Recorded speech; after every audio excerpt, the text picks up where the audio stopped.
is audience reaction, I will stop the program at that point and we will settle that. But this is designed for their reaction, and we certainly hope you enjoy the program as well. And this is the test. I'm ready on a direct cue anytime. I have 7 o'clock.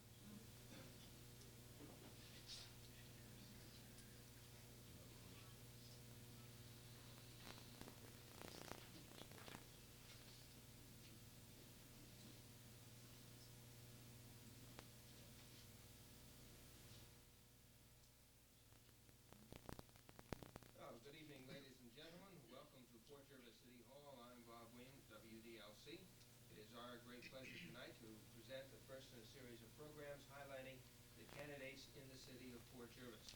Our first program will feature the 2 candidates for mayor of the city of Port Jervis. They are the incumbent Art Gray and the challenger Earl Walker.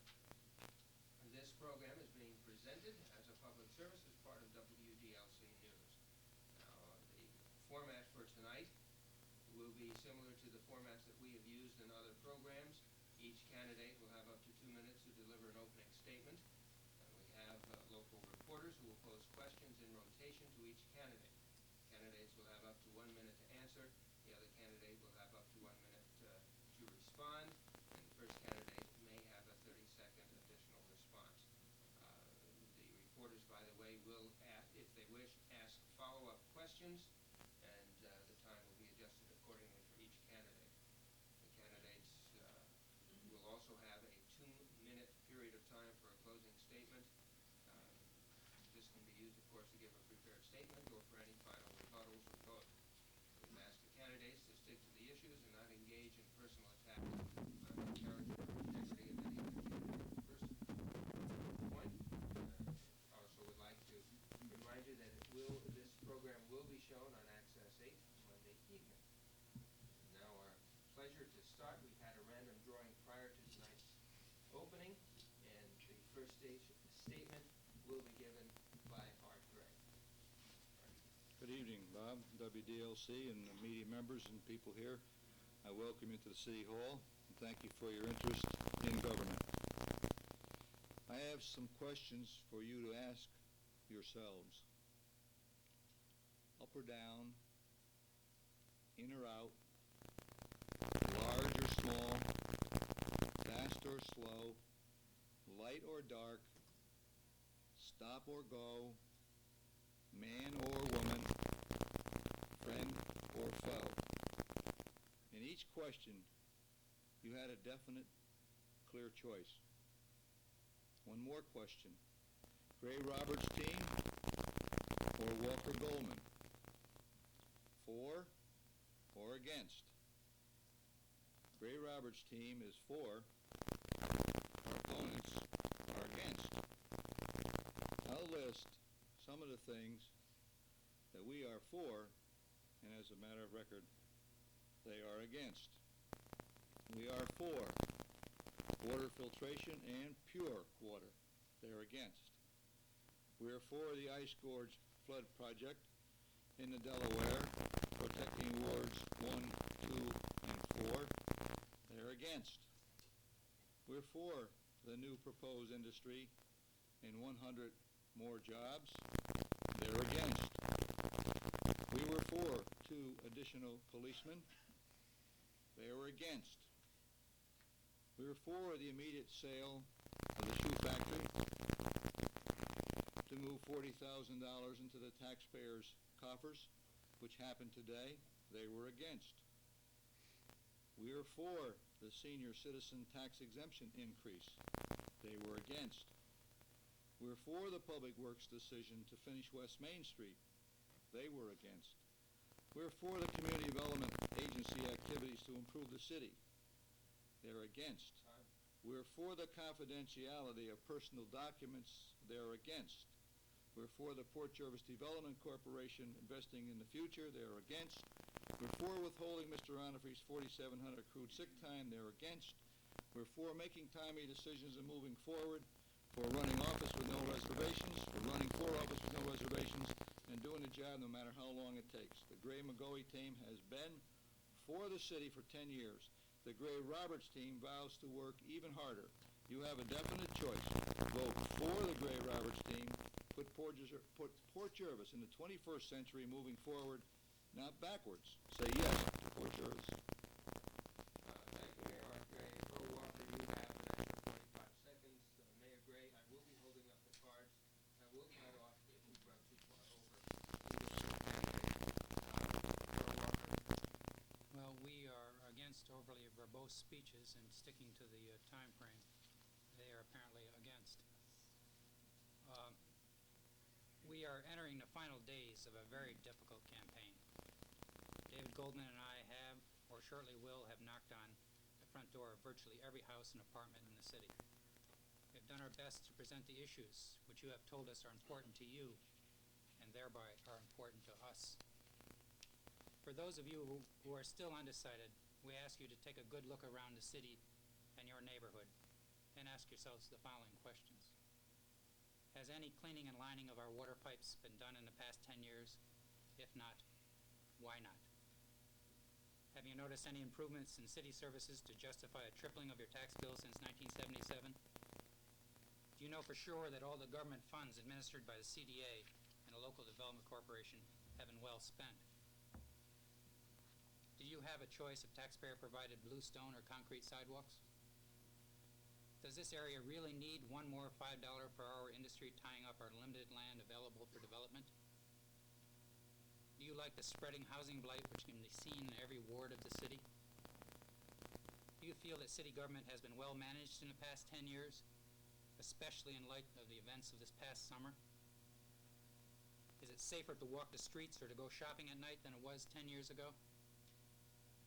Would you like a so-called low-income housing project or a toxic factory in your neighborhood? If you answer no to most of these questions, the Gray administration has failed the test and has failed to serve your needs.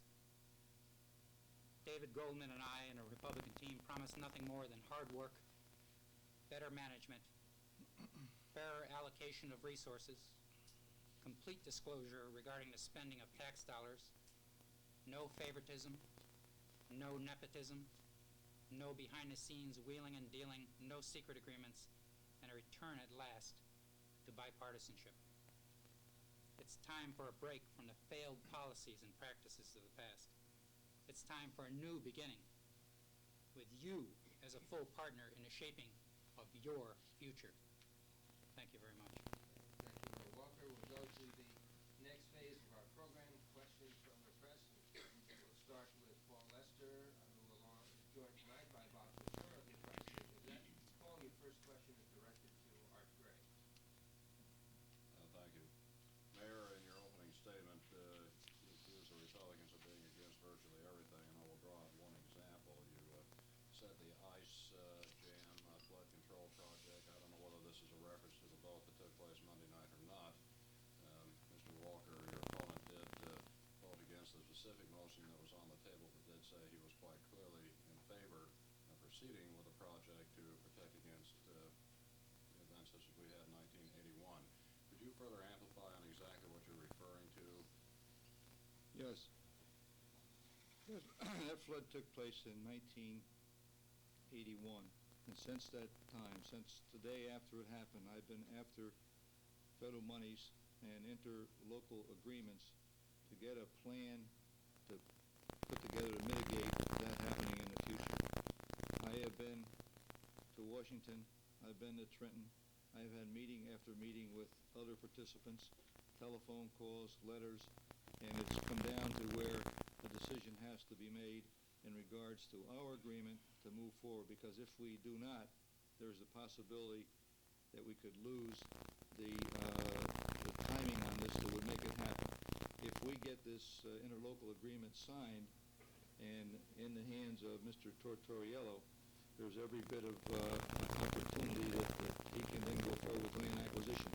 If you don't vote for something in a timely manner in governmental affairs, you often are against it because you could kill it. Thank you, Art Gray. Earl Walker? I think Paul had it pretty well down why I opposed the project. I opposed the project merely because the The motion as stated, the mayor a blank check. We had no assurance that any specific amount of money would be spent. I think we have a fiduciary responsibility to the taxpayers to approve only specific amounts of spending, and I don't think any mayor should have a blank check for any reason. There was nothing in that letter, as far as he read to us, that would indicate that we had a precise deadline that we were operating against, which would make it necessary to take that precipitous action. Basically, I think the timing was obvious. The reason why they did it that night was obvious. In the absence of any precise number, it was to gain votes in the election. And I think that kind of blatant political activity was pretty well obvious to people in this city. I don't think it's going to do them any good. I think they're underestimating the intelligence of the taxpayers and the people in the affected areas. Okay, thank you. Art Gray, further comment? I agree. No mayor should have a blank check for anything. This situation, Earl doesn't really understand. He hasn't lived long enough with the Englewood deep enough. It's not his ward. He doesn't understand the plight of the people who got hit with two floods, once in '55 and once in '81.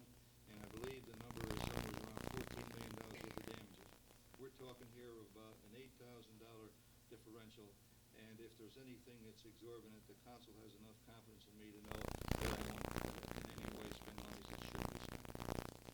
Okay, let's turn now to the next question. Earl gets a Earl, final do 30 you want to seconds. comment on that?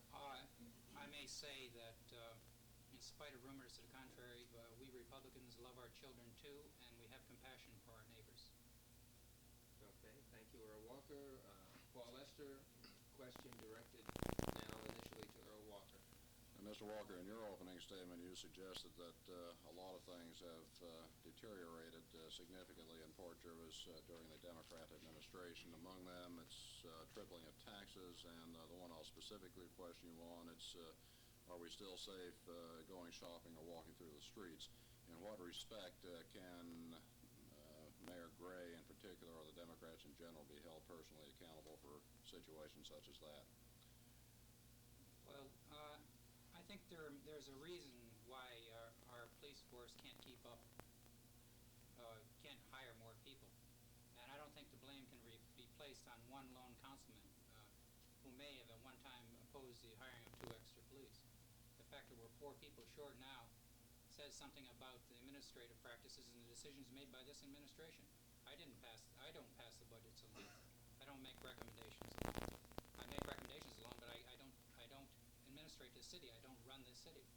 I've heard very, very, very, very often, and from my wife and everyone else who wants to go shopping down to Kmart Plaza, it's a bad situation down there at night. It's almost a fearsome situation for many people. Many elderly people I know don't want to walk the streets. Perhaps it is a sign of our time. Perhaps it isn't all due to Art Gray. But if Art Gray wants to take all the credit for the good that's happening in this community, he has to shoulder some share of the blame.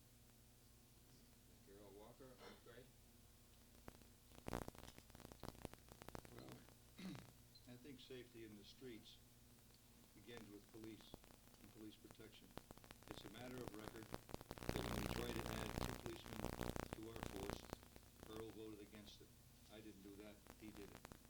In regards to the policemen leaving our area, that's a market situation where in this area it's much easier for the policemen to go to Middletown and other communities or state police in any of the 3 states and do better for themselves and their families financially. We're in a plight of trying to do the best we can for the policemen, but at the same time putting too much burden on the taxpayer. But we're working on those things, as he knows, being on that committee. In regard to Kmart Plaza, it is a bad situation, and it's a situation that can only be brought about by pressure from government, because the Kmart Plaza is a private entity on which we are not the police officers. They have to have their own. We cover it for traffic, but when it comes to security, Kmart Plaza is like going to, let's say, the Monticello Raceway. They have to have their own security. Thank you. Art Gray, Earl Walker? Kmart Plaza isn't the only problem, and police isn't the only answer.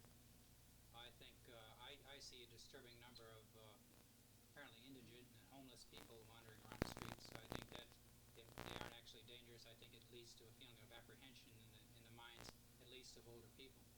I think in many cases our lighting downtown is inadequate, at least inadequate to give you a feeling you're in a secure area. So there are more than just police involved in this problem. And as I say, the buck stops at the top. Art Gray? The buck stops at the top, but there's nothing that would have kept him from making a motion to improve the lights, which I can agree with. And in regards to the people on the streets, the administration on the top level, the president's administration, has made it more probable that we put more people out on the street that shouldn't be there, that probably should be institutionalized in some instances. But this is the United States of America, and we must respect the lowest of the low, and they're, Bob, you're awful quick with that time. I can't believe that. But the situation is such in our community. We have some unfortunate people who are, in fact, poor Jervians from long standing. It's a social, economic problem which we have to work out with county and social services. And of course, if they do anything illegal, the police are right there to stop it. Thank you, Art. I don't make the speed of the clock. It rolls by itself. Let's Don't turn waste now time. to Bob Couture. Bob, a question directed initially to Art Gray. Yes, Art, you've been in office probably longer than any other mayor in Port Jervis history. And I'm curious to know, if you're elected this time, will it be your last term? And if so, who would you like to see as your successor? I don't know as I sit here whether it would be my last time. I don't think because a mayor or an elected official is in office for a number of years that he gets to be a worse official, but rather he should get better with each year because he has experience and knowledge that he didn't have the year before. If the time comes for me to step down, or at this time the people decide that I've had it and they want to go for someone else, that would be their choice. As far as my choice as who would take my place, it would be the best man or woman that was available and could run and do the job. I hope, whoever it was, that they would be able to give the time and effort that I have to it so that the city would continue to grow. Thank you, Art Gray. Earl Walker? My feeling is that 10 years is probably too long even for the most able person, especially in an office such as this. I think Art is a good man. I think he's a well-intentioned man. I think after a while, when you stay in office long enough, the office takes you over. I think you get further and further away from the needs of the people, and you start to dictate the needs of the people rather than listen to them. I feel that's what's happened in this case. I don't think it was planned. I don't think it was malicious. I just feel that that's what's happened. I think most people who watch TV and observe the goings-on at council meetings, I think would tend to agree with that. I hear it all the time on the street when I talk to people that they feel that Art is too authoritarian. There's too little debate, too little consideration for the rights of others and the thoughts of others. I think that's unfortunate. Again, I'm not saying it's malicious because I would never attack Art as a person. I just think being in office that long, he's drifted away from the needs of the people. Okay, thank you, Earl Walker. Art Gray? I hate to take something out of context from your talk, Earl, but I do agree with you. I'm a good man. I do disagree with you, though, in that I believe a sincere mayor who went into it with the right reasons at the beginning gets closer to the community and closer to the people because he knows the problems, he knows the frustrations of trying to solve them. I want to say that from my experiences of rubbing elbows with the greatest mayors in the country, and I don't put myself in that category, but the greatest mayors in the country have all served a longer period of time than I have, and they're going to continue to serve because their communities are moving. Thank you, Art Gray. Earl Walker? Final comment? I don't have any more nice things to say about Art, so I'll reserve. Thank you. Okay, let's turn now to Bob Couture. Bob, a question directed now initially to Earl Walker. Earl, if you're elected mayor next Tuesday, will it be your only term? I can't say that. As you know, and most most people know, I did make a statement to the Times, was it Record? The Record of Middletown paper. I can't remember the name of the paper. Well, it's not the Fort Jervis paper. It doesn't make any difference. Anyway, I did make a kind of a Sherman-like statement where I said I would only run for one term. That was kind of out of context, and my true feeling after discussion with my wife, she came down on me rather hard for making that kind of a blanket statement when indeed she didn't feel that it was necessary, or from her point of view, wasn't necessarily supportive of her. I made the statement originally because my wife, during this campaign, has been working very, very hard to supplement what I haven't been doing. Out of consideration for her, I thought I could make that statement without consulting with her. I should have. I regret that. Secondly, my feeling is that there are dozens and dozens of people out there who are as qualified or more qualified than me. I think it's wrong to reach a state of dependence on any one man. And I hope to open up government and create an atmosphere where more people can come forward and will come forward. And if those more qualified people do come forward, I would gladly step aside. If I have remaining work to do on whatever agenda that we develop during the next few months, then I will run for another term. Thank you, Earl Walker. Art Gray? Earl allow me to ask him a question. You said that was a Sherman-like remark. Which Sherman was it? Art, is there further General comment? Sherman. He said, I think if nominated, I will not run, and if elected, I will not serve. I think And it was an all-inclusive dogmatic statement, which I think that very few politicians should or could make. Okay, I think he's the guy that burned Atlanta to the ground, but I'm not sure. We're at war. Okay, just one, excuse me for 1 second. But the thing is that I hope that Earl will not have to make a decision as to whether he needs run again. Thank you very much. Gentlemen, again, if you would, just go ahead. If you want to ask a question, ask it in context of your rebuttal time and allow your opponent to take over during his rebuttal time. And the audience, again, I know that we have two gentlemen here who are very erudite and humorous at times from the comments, but I ask you to refrain from vocal responses. You may smile or frown. Let our audience smile as they wish or laugh as they wish as they listen at home. And let's continue now to Paul Lester. I believe we have a question, Paul. You're to direct one initially to Art Gray. Mayor, 10 years ago, a major point of or plank of the Democratic platform was openness in government. We saw such things as the taking down of the rail in front of the table at which we sit at this moment. I recall that there was discussion of other things such as agendas in advance of meetings, which I don't believe we're seeing. Now the Republicans are making openness in government one of their key issues.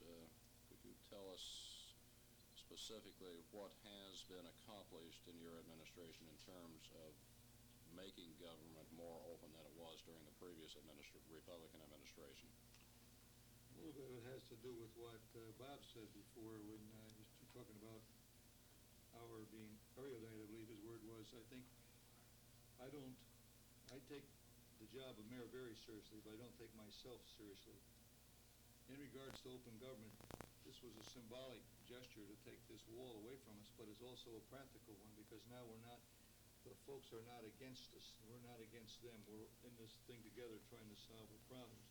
The very situation that you have every time we have a council meeting where this entire meeting is a matter of live record on television. The people, when they get up to talk, are recorded on the minutes of the meeting, which before my time they were not. All work sessions are open, and all books are open. This is a very open government. The agenda is something that we try to do, and you do get an agenda which you never got before. It's printed out. It may not be to your satisfaction because it may not make your job easier, but we try as best we can when we know the subjects that are coming up to put them on a printed agenda for you. Thank you, Art Gray. Earl Walker? That agenda is something that I have seldom ever have seen. As far as openness in government, I think I leave it to the judgment of the people who watch on TV our council meetings, who have seen material arrive on our desks the day decision that day.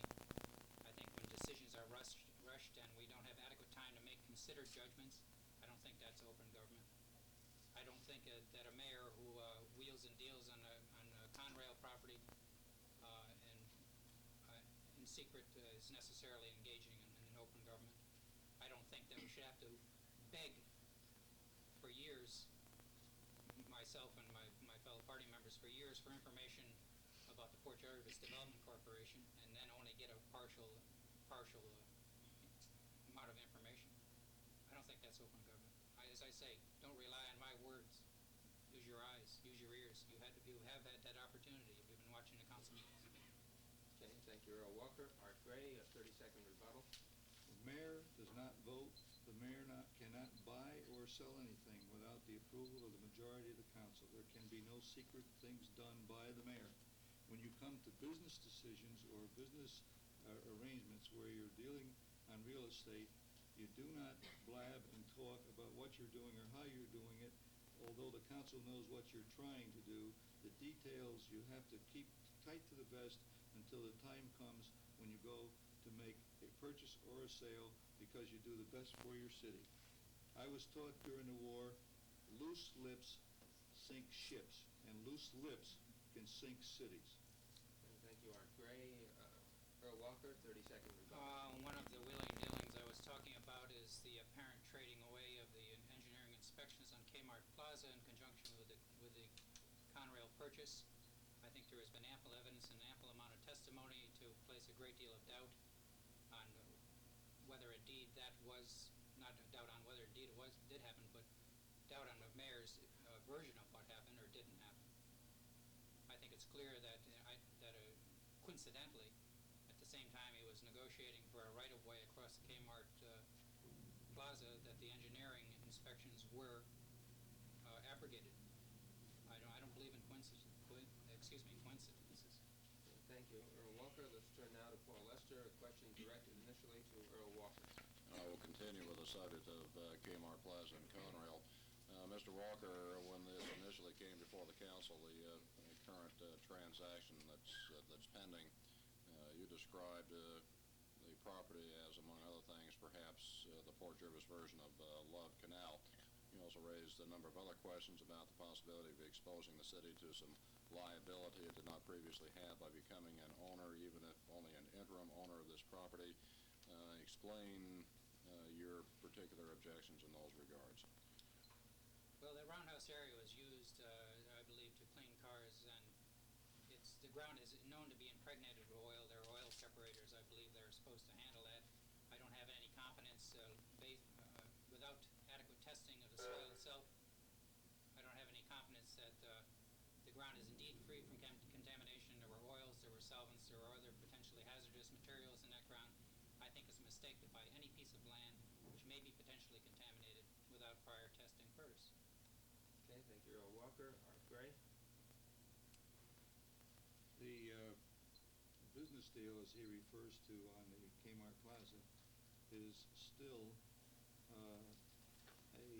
happening, and it's still a reason why everything is not divulged in regards to the so-called letter. But I don't think that Earl read the front page of the Gazette tonight, where they explain that the Kmart Plaza, what its situation is from an engineering standpoint.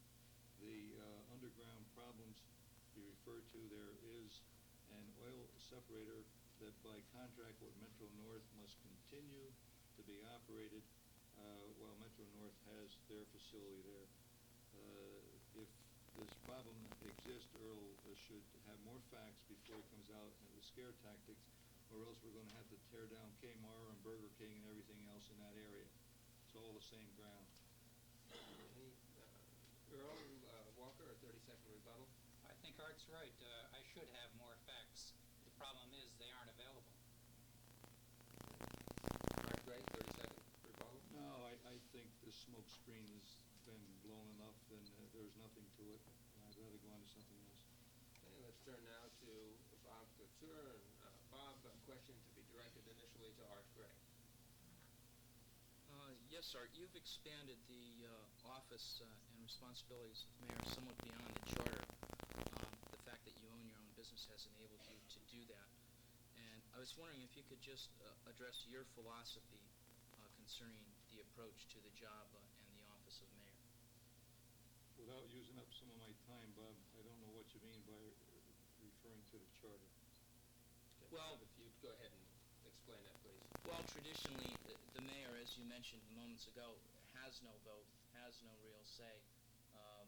By charter, the mayor, under our form of government, weak mayor, strong council, is more or less a figurehead, chairman of the meeting, attends ribbon cuttings, does that sort of ceremonial type duties. You've expanded the office to some degree beyond that, and I just would like you to address your philosophy, the philosophy of your approach to the office of mayor. I don't think it's our charter or anything connected with us personally. I think all cities, whatever their charter,